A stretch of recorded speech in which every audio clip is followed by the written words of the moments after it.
మీ గురువు చెబితే మా కుటుంబంలో చిచ్చు పెడతావా అంటూ పవన్ పై విరుచుకుపడ్డారు ముద్రగడ పద్మనాభం.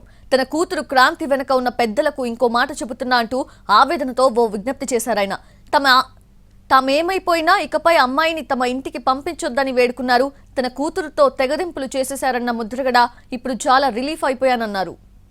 ఉచ్చు నీచు లేవా, కులాల్లోనూ కుటుంబాల్లోనూ చిచ్చు పెట్టమని మీ గురువుగా చెప్తే మీరు తయారైపోతున్నారే. మాలాంటి కుటుంబాలు గౌరవంగా బతకూడదన్నమాట. అమ్మాయి వెనకాల ఉన్న గౌరవ పెద్దలకి ఇంకో మనకు కూడా చేయదలుచుకున్నాను. నాకు ఆరోగ్యం ఏం తేడా వచ్చినా, నా భార్యకి ఏం తేడా వచ్చినా అమ్మాయిని పంపొద్దు, అమ్మాయిని పంపొద్దు. ఏమైపోయినా కూడా అమ్మాయిని మాకు పంపకండి, వద్దు. తెగదమ్ములు చేసేసారు.